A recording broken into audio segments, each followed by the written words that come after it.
Tapos, sa 432 na yon, di ba may babayaran ka sa akin na 401 tsaka 460? Yan sa grocery tsaka sa toll. Wala pa nga. I-minus mo yung babayaran mo sa akin ng contribution ko tsaka ni Magkano yung contribution mo sa babayaran sa'yo? Bobo ka ba?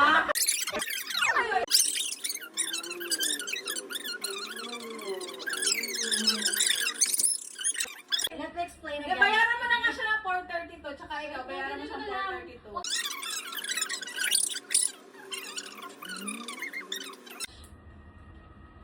Magkano yung total namin sa'yo? Sa to? Tigil ako. Jill, Ito na, kaya naman. 460. 460 plus 401.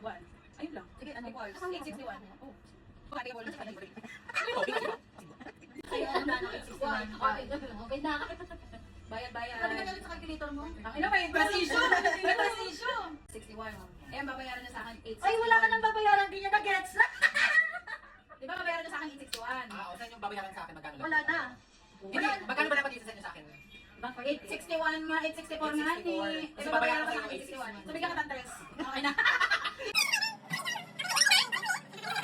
Nakasave ka naman pala sa mali ko. Yun yung sinasabi ko, di ba? Ano sinabi ko? Siya lang kulit. Ano ako, ano? Okay, nag-response ko. Send ko na yung pruweba. So, wait lang. Divide muna tayo ng for today. Gastos na. Bakit ka sabi? May mga nadagdag ba ka? Ayun lang, yung pizza tsaka yung kape, yung sasake.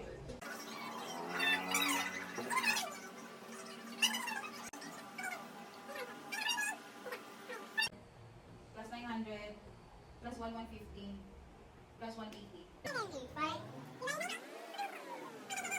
Tapos kay Sheena, Malaki yun. Pilipino, 30. Palit 6 pesos. At least 6 ba? 6 pesos. Wala na palang ano.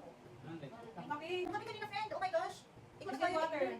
100. Tapos yung kape kahapon, ito 130, 115. Oh, ito Wait, ang tayo. Price yan eh. Ay, oo nga. Sige ba yan? Every 10 counts. Alam mo yan? Siyempre hindi. So, may nagkakip ng 13. Hindi, ngayon, umaga sa akin yung 30. So, pera natin. Ano naman? Tawag ka ng piso, wala pa active listening. Sabi na kasi, listening is for the week daw. 120. Listening is for the week daw.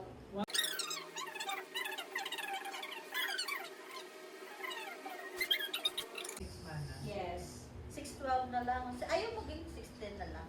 610 ba? Sabi ko,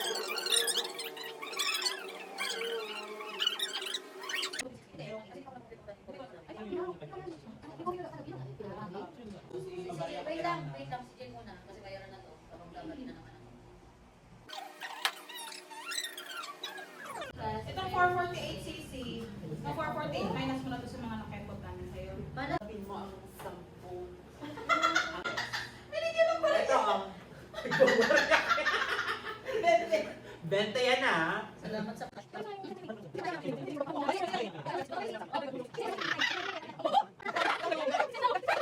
Ang bobo. mga bobo ka din, tama yung ginawa ko. Anong mali?